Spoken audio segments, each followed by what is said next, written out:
Hello students, जैसे कि आपको पता ही है कि हम साइक्लिक ग्रुप का टॉपिक कर रहे हैं। सबसे पहले हमने डेफिनेशन पढ़ी और फिर कुछ रिजल्ट्स पढ़े। अब एक और रिजल्ट करके क्या प्रूव करके दिखाना है। Every group of composite order possesses proper सब ग्रुप। कंपोजिट नंबर आपको पता ही है क्या होता है, जिसके दो से ज़्यादा क्या होते हैं, फैक्टर होते हैं, वो नंबर क्या कहलाता है, कंपोजिट। और प्रॉपर सब ग्रुप जी और ई को छोड़ के अगर बाकी कोई सब ग्रुप हो तो वो कैसा, प्रॉपर सब ग्रुप कहलाता है। तो हमें यही प्रूव करके दिखाना है, अगर ग्रुप का ऑर्डर क्या है, कंपोजिट नंबर है, तो उसके प्रॉपर सब ग्रुप जरूर हो। ठीक है, तो शुरुआत करते हैं। कैसे, मान लीजिए let G be any finite group of composite order.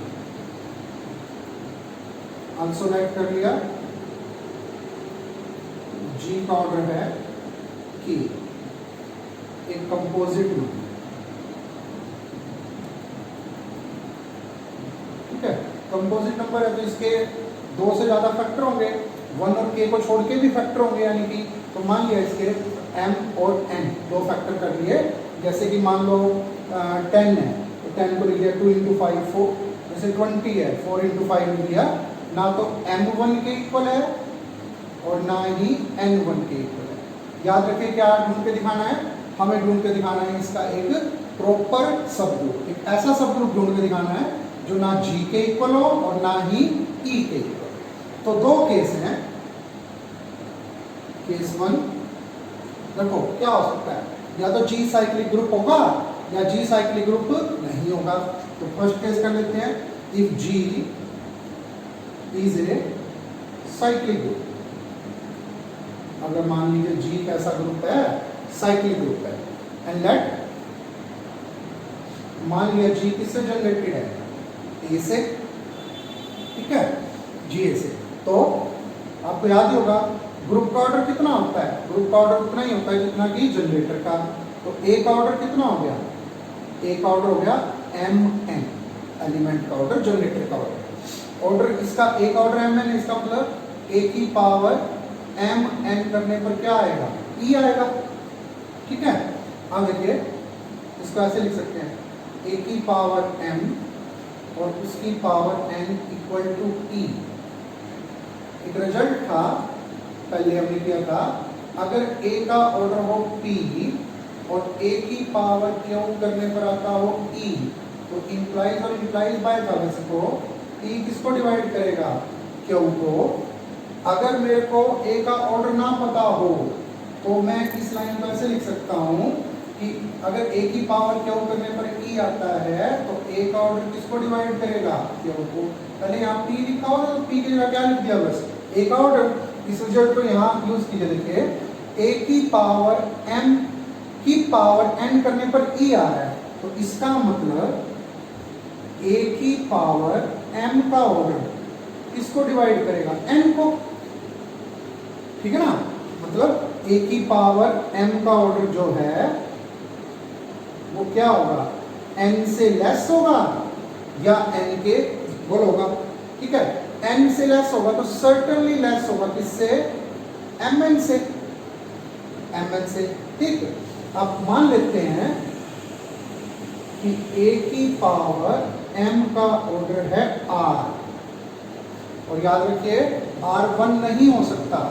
क्यों नहीं हो सकता, अगर मैं ये मान लेता हूं कि r1 है तो इसका मतलब a की पावर m का ऑर्डर मैंने 1 मान लिया। 1 तो किसका ऑर्डर होता है, e का, तो इसका मतलब a की पावर m को क्या होना पड़ेगा, e होना पड़ेगा। फिर अब तो क्या मान के चले थे, ये देखिए a का ऑर्डर कितना है, mn। अगर आप कह रहे हो a का ऑर्डर mn है तो mn को लीस्ट पॉजिटिव इंटीजर था कि a की पावर mn करने पर क्या आए, e आए। तो उससे पहले तो e आ ही नहीं सकता। इसका मतलब ये बात पक्की है कि a की पावर m का ऑर्डर क्या है, r, और जो r है मेरा वो 1 से तो ज्यादा है। ये देखिए r ऑर्डर है और mn से क्या है, कम है। तो फिर वही बात, अगर मैं इसका नाम एक सेकंड के लिए x रख लूं, a की पावर m का नाम x, तो x का ऑर्डर कितना है, r, रिजल्ट यूज कीजिए h कौन x x square so on x की पावर r माइनस 1 और x की power r equal to e। ये क्या बन गया? ये आपका सब ग्रुप बन गया किसका? G का। और वो भी कैसे कि h का ऑर्डर कितना है? r, और ना तो r 1 के इक्वल है और ना ही mn के इक्वल है। इसका मतलब क्या है? h जो है वो क्या है? प्रॉपर सब ग्रुप है किसका? G का। तो देखो अगर G एक साइक्लिक ग्रुप है तो हमने क्या ढूंढ के दिखा दिया? हमने उसका एक प्रॉपर सब ग्रुप ढूंढ के दिखा दिया। अब सेकंड केस देखिए, if G is not a cyclic group, अगर G साइक्लिक ग्रुप नहीं है, पिछला केस था G साइक्लिक ग्रुप है, अब G साइक्लिक ग्रुप नहीं है, इसका मतलब there exist no element in G such that no element A कह लीजिए in G such that the order of A क्या हो? mn। ऐसा कोई एलिमेंट नहीं हो सकता G के अंदर जिसका ऑर्डर mn। क्यों? अगर किसी भी एलिमेंट का ऑर्डर mn हो गया तो ग्रुप के अंदर एक ऐसा एलिमेंट मिल जाएगा जिसका ऑर्डर ग्रुप के ऑर्डर के इक्वल होगा। और इससे पहला जो रिजल्ट पढ़ा था आपको याद होगा, हमने क्या पढ़ा था? अगर एक भी ऐसा एलिमेंट मिल जाए फाइनाइट ग्रुप में जिसका ऑर्डर ग्रुप के ऑर्डर के इक्वल हो तो ग्रुप कैसा होता है? साइक्लिक। तो वो तो केस हम कर नहीं रहे। इसका मतलब कोई ऐसा एलिमेंट A एग्जिस्ट नहीं कर सकता G के अंदर जिसका ऑर्डर क्या हो? mn के इक्वल हो। सो इफ वी कंसीडर, अगर मान लीजिए मैं कोई B एलिमेंट कंसीडर करता हूं G में से सच दैट B E नहीं है, E नहीं है, तो जो B का ऑर्डर है वो 1 से तो ज्यादा होगा। क्यों? E नहीं है, 1 तो किसका होता है? और mn से क्या होगा? कम होगा। mn से किसी भी एलिमेंट का ऑर्डर mn तो है नहीं। सो इफ अगर मैं मान लूं कि B का ऑर्डर है मेरा P, कुछ भी रख सकते हैं नाम, तो फिर सेम आर्ग्यूमेंट से h कौन? B स्क्वायर सॉन B की पावर P माइनस 1 B की power P equal to E। ये क्या बन जाएगा? ये आपका सब ग्रुप होगा किसका? G का। और सच दैट H का ऑर्डर कितना है? H का ऑर्डर होगा P, और जो P नंबर है आपका 1 से ज्यादा है और mn से क्या है? कम है। इसका मतलब H कैसा सब ग्रुप है? प्रॉपर सब ग्रुप। तो देखिए अगर G साइक्लिक नहीं है तो प्रॉपर सब ग्रुप ढूंढ दिया, और अगर G साइक्लिक था तो प्रॉपर सब ग्रुप ढूंढ दिया। इसका मतलब हर एक ग्रुप कंपोजिट ऑर्डर का होगा तो उसका प्रॉपर सब ग्रुप जरूर होगा। नेक्स्ट रिजल्ट देखिए, क्या प्रूव करके दिखाना है? एवरी सब group of a cyclic group is cyclic. अगर ग्रुप साइक्लिक है तो उसका हर एक सब ग्रुप भी कैसा होगा? साइक्लिक होगा। तो मैंने मान लिया है कि let G generated by A B and E cyclic group और H क्या है? उसका कोई सब ग्रुप है। तो मेरे को प्रूव करके दिखाना है कि H भी कैसा होगा? आपका साइक्लिक ही होगा। कैसे? बिल्कुल आसान है।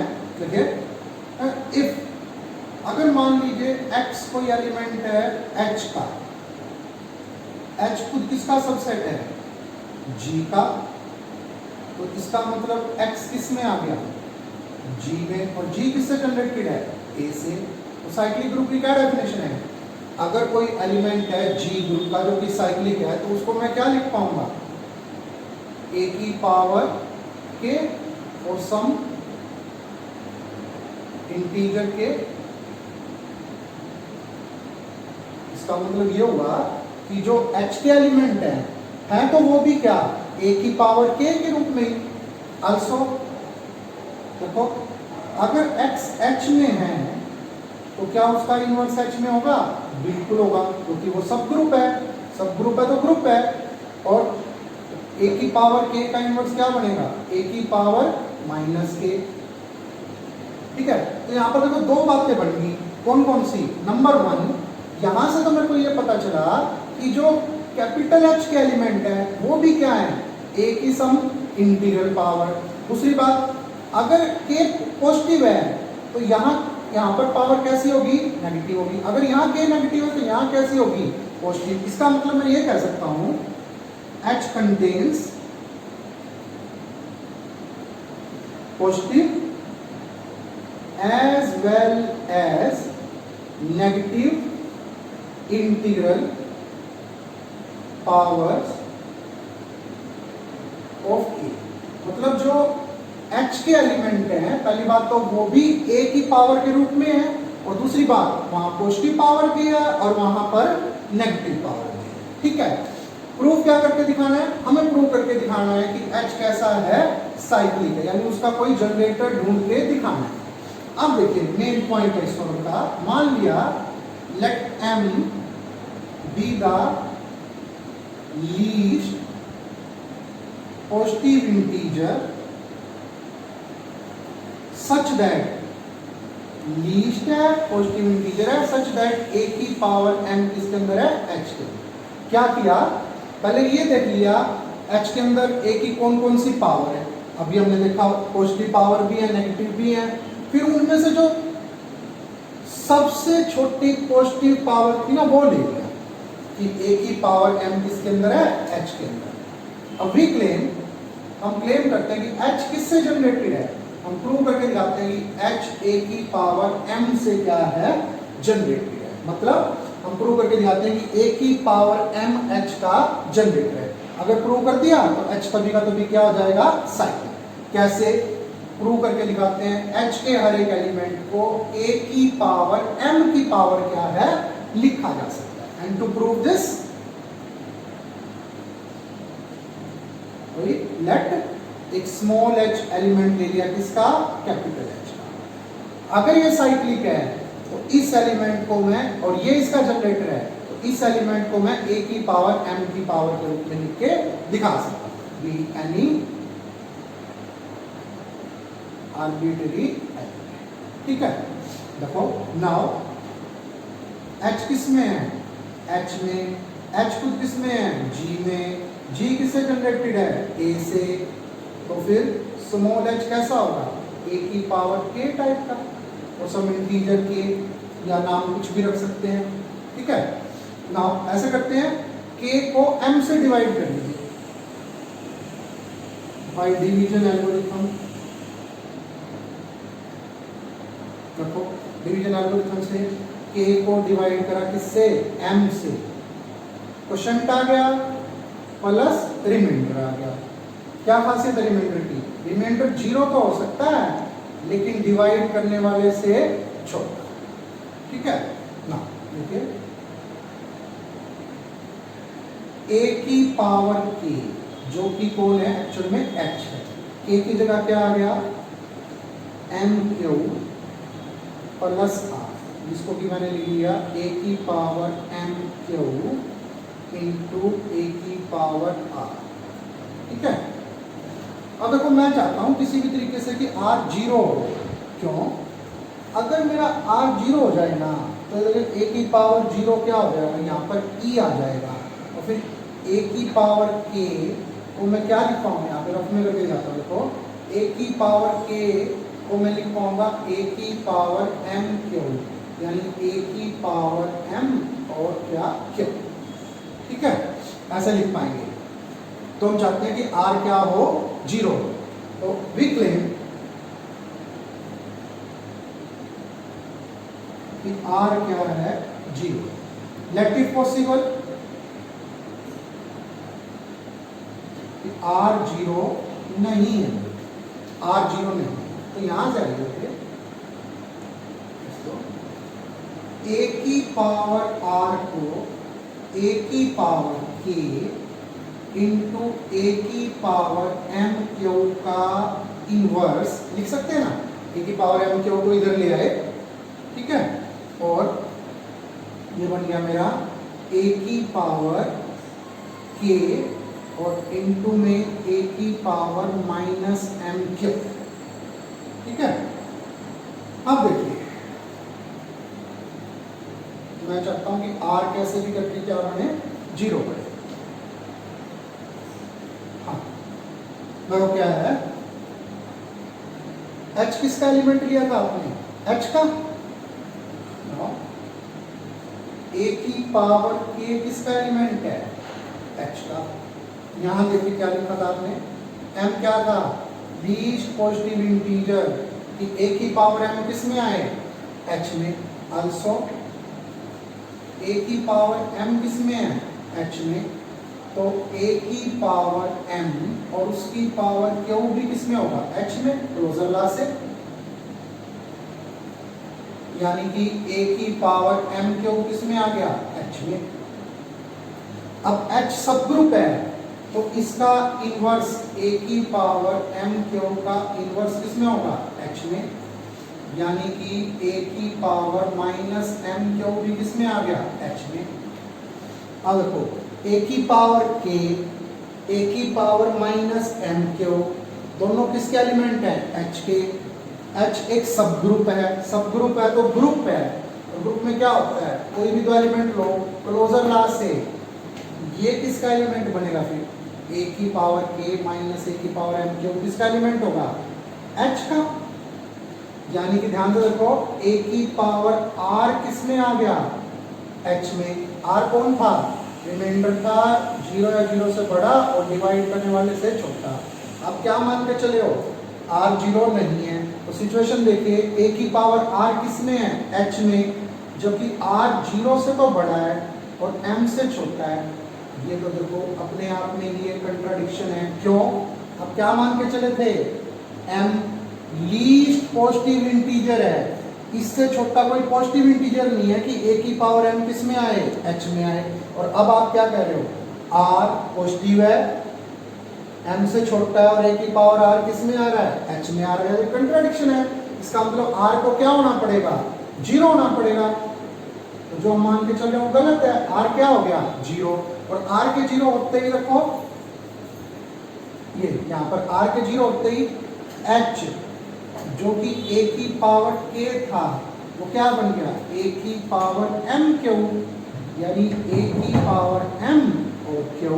तो अब हम क्या कर पा रहे हैं, h के हर एक एलिमेंट को a की पावर m की पावर लिख के दिखा रहे हैं। इसका मतलब h कैसा है आपका,